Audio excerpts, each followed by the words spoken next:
Hello, and welcome to Secrets from Athletes, where we dive into what makes a top athlete and how you can apply their routines and mindsets to your own life. I'm your host, Andre Shaw, and today with me, I have the captain of the Robinson men's soccer team, Nic Chutuape, with me. How are you doing today, Nick? Hey Andre, I'm doing well. I'm excited to be on here. Let's get into these questions. All right. So, first question: how'd you get into soccer?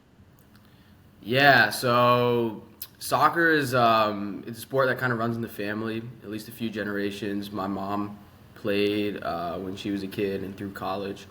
Um, and to be honest, it was just like part of a mix of sports that I played when I was a kid. Like I would play basketball, I play soccer, I played tennis up until 10 years old, but soccer was the one that stood out to me. I like the team aspect of it. I like playing with my feet. So that's why I chose soccer. Is there because of that? Is that why you stuck with it, or like you said, it runs in your family? Did that really influence you choosing it, or? To be honest, like I'm pretty lucky in the sense that my parents never really forced anything on me, so I kind of did it on my own, like accord. The reason soccer stuck with me is really down to it's different from a lot of other sports in the sense that it's not hand-eye, right? It's foot-to-eye coordination, and that's something that I really valued, like as a kid, because I just wanted to have like a different experience and develop different skills.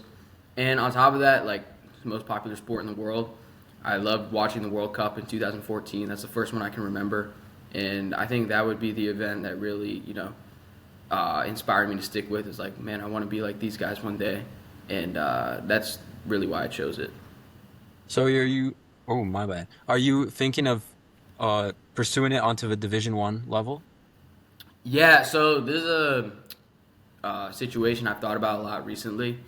Um, and when it came down to it, just like as a matter of, what offers I had and what my like postgraduate and post college plans were, I decided to not pursue that path and continue soccer at the varsity level in college. For me personally, I really value like my academics and my education and my post grad career. So I weighed my options. Saw what I had on the table in terms of what was available to me in terms of schools that were interested, and I came to the conclusion that I'd rather focus in on my academics and getting into a great school as a scholar rather than an athlete. However, that isn't to say that I won't be continuing the sport. I love it, and I really want to stay moving, fit, athletic. So I'll definitely be picking it up like on the intramural or club level at the minimum. All right. Wish you luck with that. So, Thank you. what's the best piece of advice someone has given you from soccer?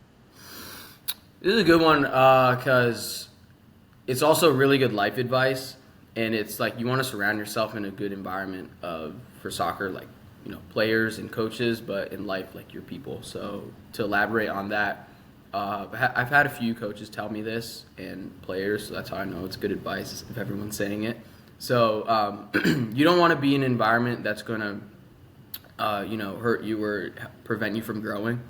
Because the fact of the matter is, like, as a player, you need to be challenged every single day if you want to get better, and the same thing goes for as a person. So really, it's those people that are going to push you, the people that ideally are better than you, that are going to make you, struggle, suffer in the short term, so you can prosper in the long term. That's a piece of advice that really stuck with me, like athletically and academically as well. Yeah, I think to my knowledge, it's based on that idea that what we do is very heavily influenced by our surroundings. And like Yeah. how, like you're saying, if we have people who are better around us, we will eventually become better ourselves. Yeah, 100%. I mean, like, there's like a saying or quote. It's like you're the sum of the five closest people you surround yourself with, and that's so true. I've noticed that in my sports and in my life. On a similar topic, what's one piece of advice you would give to your younger self? That's a good one. There's a lot, so I'll try to think of the best one. I think the best piece of advice I'd give my younger self would be to really like be a lot more intentional with figuring out what exactly you want to do. And this might sound unconventional, but I feel like a lot of people spend too much time focusing on how they're going to do something and not enough time focusing on what they're going to do. And the fact of the matter is like you have to define. So if you have any sort of goals or problems in your life, you have to define the issue or define the goal first. And I think my younger self was too eager to jump in and get moving, impatient in that sort of regard. And as a result, I wasn't able to fully like grasp what I was trying to do. So spending more time thinking about exactly what my goals were, not only would that give me a better vision earlier on what I wanted to do, but secondly, it would help me attack those goals or problems better, because if I knew exactly what I wanted to do and the exact steps I was going to take, that's a much easier plan to execute on. Of course, it's kind of like that seeing the end goal and then working backwards from it to Yeah, figuring out step exactly. by step. So similar to that, working on exactly what you need to do because of soccer, have you seen any routines or mindset changes that you've applied outside of a sport that have had success? Yeah, for sure. I mean, like, this is thanks to, the advice of, friends, coaches, teammates, but also, like, developing, the routines, like, on my own, like, work. And honestly, like, discipline's a big one. I noticed that there's a strong correlation between, like, my discipline in terms of taking care of my body, training in athletics, to my performance, and then likewise, outside of my sport, my discipline in terms of honestly doing the same things, taking care of my body, I guess my mind in school, always challenging myself. There's a strong correlation between doing that, staying disciplined in that regard, and my output. So really, sports, I think any athlete would tell you this, it's really the discipline that you carry forward with you throughout your whole life. And that's something that honestly not many other things except sports can teach you. And building off of that, another thing that not many other things except sports can teach you is the value of teamwork and collaboration. I know obviously you're a rower, you have to work with other rowers, to get to win that regatta. And same goes for any of these other team sports. Like, you're working with people, right? So learning how to work with people, learning soft skills, learning, just collaboration, teamwork, group effort, that's something that sports teaches you as well. So those are really the two biggest things, like learning how to stay disciplined outside of sports, and learning how to work with people outside of sports. Those are two biggest things that athletics have taught me. Since you mentioned like the teamwork and the discipline, to me sometimes when that discipline starts to falter, I always go back to that teamwork thing that I'm working with other people for something bigger than ourselves. Yeah. It's that extra push to keep going forward. Yeah, you always have to find like your reason, and that's what keeps you disciplined. Absolutely. On the topic of discipline, what's the biggest challenge you've faced in soccer and how did you push through it? There's a lot, dude. I mean, I'm lucky enough to say I haven't had any injuries that like have set me out for, dude, honestly, more than like a day. Like I'm really lucky to say that I've been healthy, so I wouldn't say an injury. I think a lot of the challenges, there's two, and I'd say one of them is more personal. The other one's was more pertinent to like a team. So I'll start with the personal one. Changing like the youth soccer system works like nowadays, where a lot of these clubs are making merger teams. So bringing one team from one area and bringing them together with another, and that really like it might be good for business, but it really hurts like the player pool in terms of the clashing ideologies of coaches, the clashing play styles of different players. It gets rid of spots for people. It can hurt the team bond, team chemistry, and I've experienced that. Thankfully enough, I wasn't cut from the team or anything because of that, but I still witnessed the firsthand effects of what it's like to have many different personalities clashing, right? And losing some of that chemistry, not only like on the player side but also the coaching side, because you feel the effects from both. So dealing with that has been a challenge. It's taught me to really just like, at the end of the day, when you're a kid and you're trying to stand out to colleges, whether it's athletically or academically, it's an individual game. Like, you can, as much as I just preach about teamwork and working for your team, it's also really important to be able to look out for yourself first, because if you lose sight of that, then you'll just fall behind because there's so much stuff you can't control. It's so important that what you can control is locked down. So that's one challenge on the personal level. As a team, this one's a lot less profound, but this season to start the Robinson year for our soccer season, we had a really rough start. Couldn't score any goals in like the first 3 games.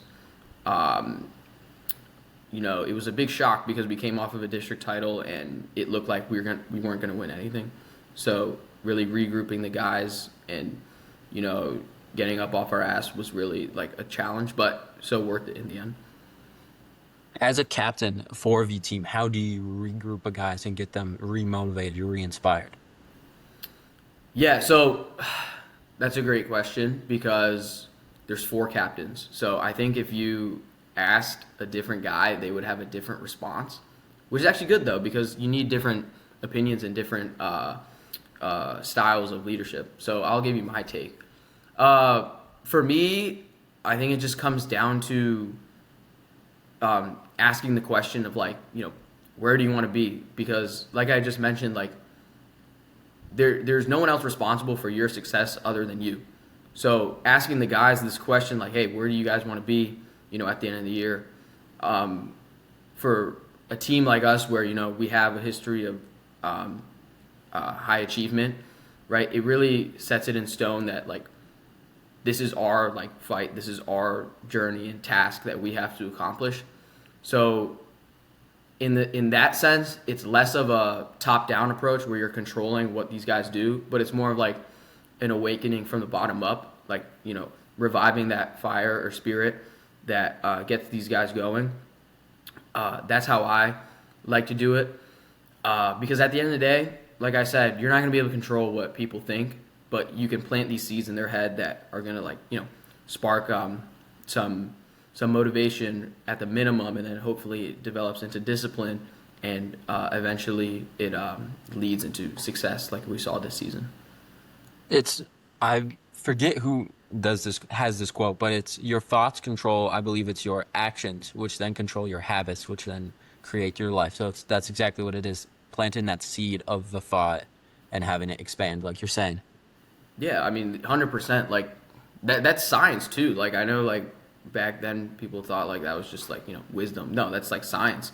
So if as a captain you're able to influence the guys and push them in a direction, you don't drag them in a direction. You just push them in the direction you want to be, and then you let these people do the rest. Because at the end of the day, you got to trust them. There's an element of trust. You got to trust that they're going to be high performers, and you're just there to guide. Along a similar note, in these types of hard times in sports, how do you personally stay motivated? And have you done something similar outside of sports? Yeah, so with sports, how I've stayed motivated is it comes back to having your why. And for me, for so long, that why was to get recruited. So no challenge was too much for me because I saw the end goal. And, no bad situation was too tough because, like I said, I saw the end goal. And I had a reason that grounded me. I had a reason that was greater than the challenges I was facing in the moment, right? And now, obviously, like I mentioned, my shift and focus and priorities have moved, right? Same advice applies. No matter if you're an athlete or not, everyone has goals, right?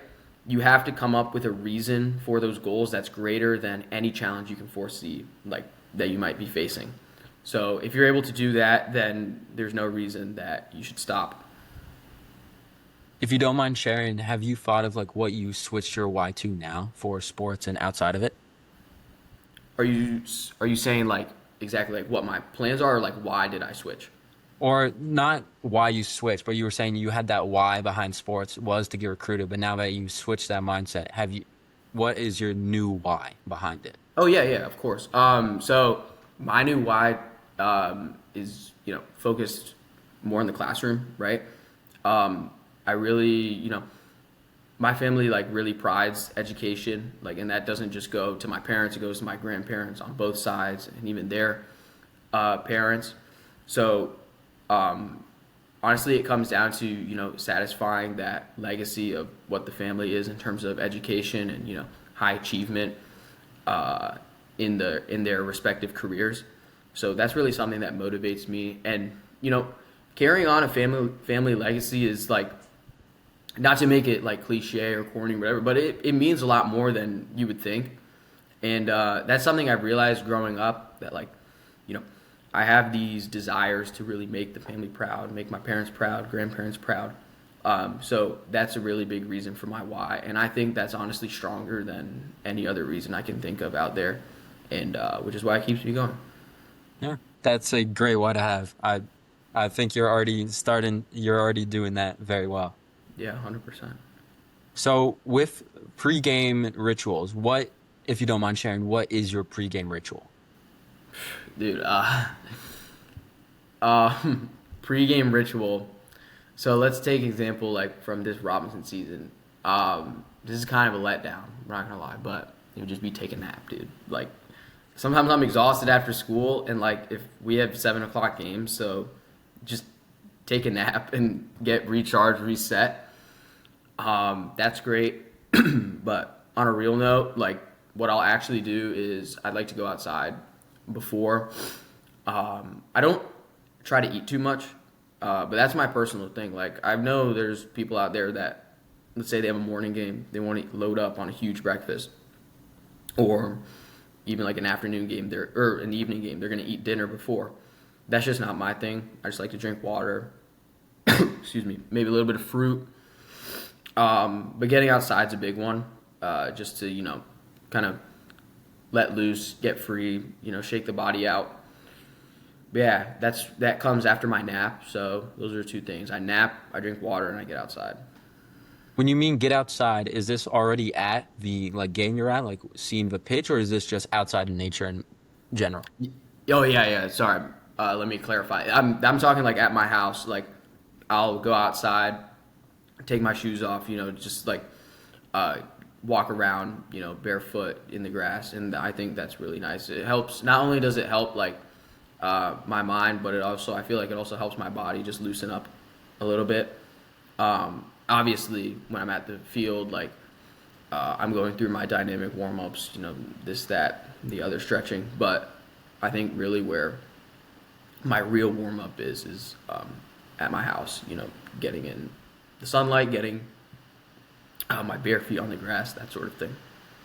Hey, I mean that pre-game ritual works. You guys won a title this past season, right? Yeah, 100%. And the great thing is that everyone has their own ritual. So it's just about finding what works for you. What works for me probably isn't going to work for someone else, and vice versa. So you just got to find your own thing. So what do you think separates those good athletes from those great ones along with that discipline? Do you think that also separates people who are very successful in life? Yeah, so this is actually interesting because I was just talking with a coach about this. I think really what separates, and you already mentioned it, discipline. So let's talk about something else. I think really what separates these good athletes from great athletes, and like you said, overall, just people in general, it's their ability to react to failure. Because the reality is that, like, in life, there's always going to be a balance, right? You're not going to have this sort of success without some element of failure. And it's these people that are able to be so receptive to failing, to not succeeding in their goals or being let down from their expectations. It's not only their ability to respond, but how quickly they're able to do it. And I think, and when you break it down on a micro level, like obviously you have your macro goals, like, let's say you don't make the varsity team this year, right? That's a macro goal. It's on a large scale. Like you have all until next year to respond, right? But I'm talking about like on the micro level, like, when you make a mistake in the game, you got to forget when you misplace a pass, when you blow an open net. These are things you have to move on very quickly from. Basically, like the phrase is, I think this is from Ted Lasso, like you just have a memory of a goldfish, right? You want to forget everything, right, within 3 seconds of it happening, because you want your goals, you want your focus to be on your goals at the end of the day, right? If you get too hung up on any mistake you made or get too prideful on any good thing you did, you'll lose sight of what the true, mission is. We say something very similar in rowing to like what Ted Lasso quote is, if you like miss the water on one go during the race, just next it's always the next stroke of the next part of the race. And Next like one. if we had like a really good move at one point in the race, great, focus on now just staying in that exactly like you said, that present moment, which is truly how that success is made. Yeah. So what's the funniest story you have from soccer? Funniest story. Um, Dude, honestly, like it has to be like, so the Robinson boys team has a history of beef with the girls team. So every year we'll have like a TP battle, and uh, being at those last year, my sophomore year, that is not this last year. That was some of the most fun I've had. Some of the most funny stuff I've done too. That's just a really great time to bond with the team, and more than just having a great time, it like it builds morale, and it comes at such a time where it's so great to have it in the moment that it does, because it's usually right after spring break, right before playoffs, like right when we need to be at our best, and pressure's on, and we're trying to gel the team together. Like, it's such a great moment to have because it brings us together, like I said, and that's exactly what we need to kind of let off the stress and just focus on having fun, which at the end of the day is what we're meant to do: enjoy ourselves, have fun. So kind of went off of that idea of being funny, but I would say it's the most fun, and there are plenty of funny moments in between. There was a time where there was some crumble cookie in a girl's car, and I know some of my teammates found that it was unlocked, ate the cookie, started, all this stuff, that such funny moments, but more importantly, it's a fun time that brings us together. It like truly builds that team chemistry for later on when it's like in those big moments, kind of enjoying it overall and letting off that stress of the game.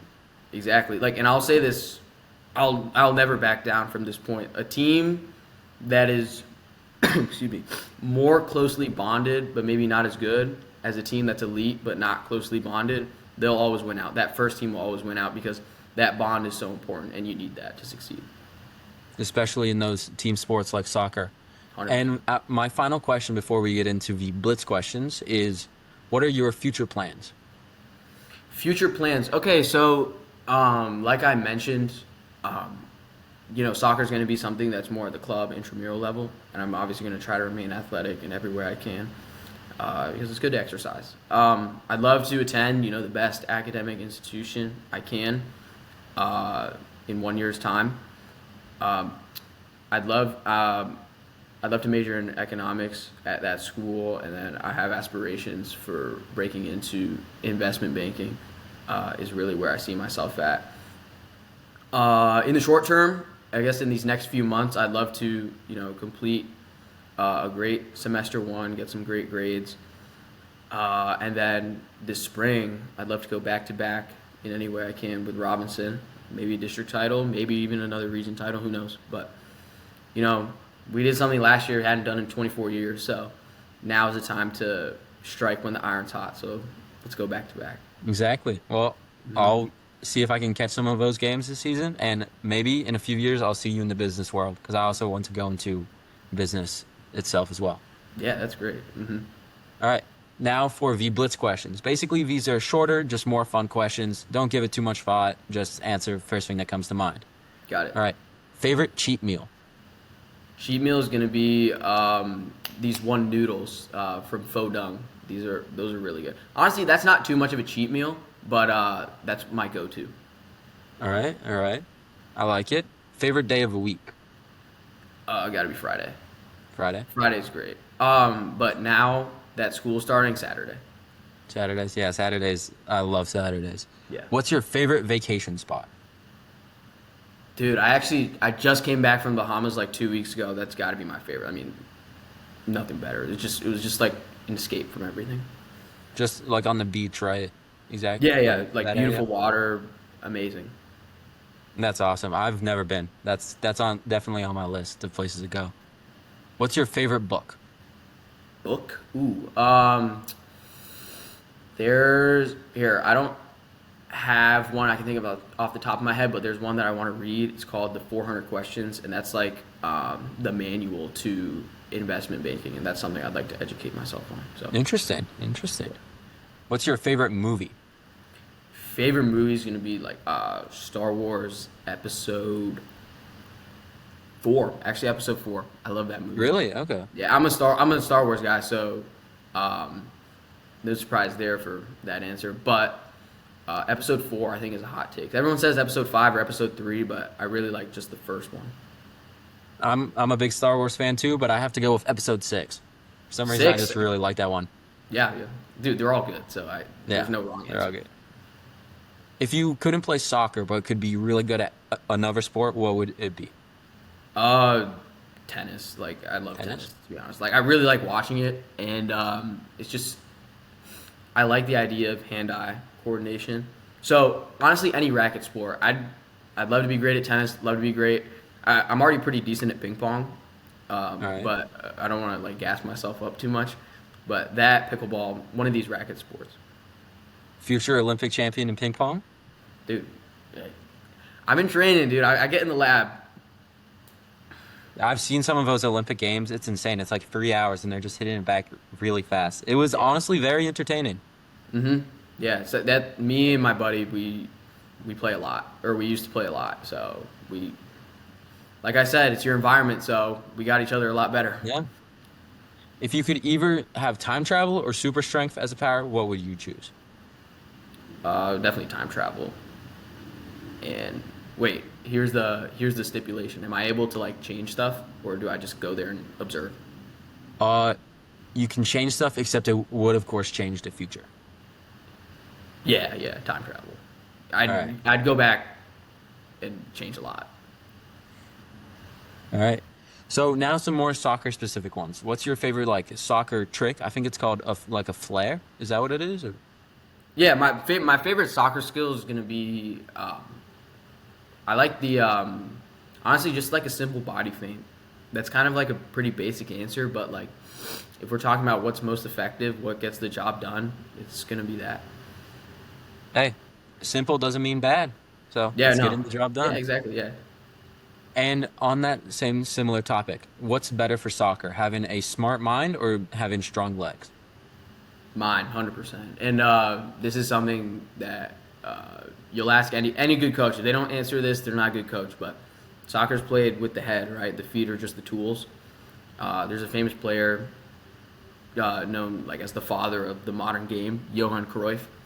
That's his quote. And so, 100% mine. Like if you're not smart, you're not gonna. The guy who's smarter but maybe physically less adept is gonna go farther than any guy who can't think. All right. And finally, what's your favorite soccer team? Chelsea. Chelsea. Love Chelsea. All right. We're gonna be really good this year. So I don't know. I mean, like we just came off the Club World Cup, so that's great. Really like how the team's looking. We're in the Champions League this year, so that's on our radar. We're gonna be good. All right. I don't follow soccer that much, but I'm a DC United fan. Got to support the local team. Oh yeah. I mean, dude, I don't know. Like DC man, disappoint me year after year, but Yeah, it's a little rough. had to go to Europe to find a better team. Yeah. Well, thank you, Nick, so much for your time. I wish you the best of luck this season. I'll definitely try to catch one of the games. Dude, yeah, of course, and I'll come out to a regatta when I can. All right. All right. Thanks. And Andre. thank you all for tuning into Secrets from Athletes. Make sure to follow the Instagram at secrets_from_athletes. And we'll be back next week with more secrets, of course, from athletes to help you refine your mindset and routines.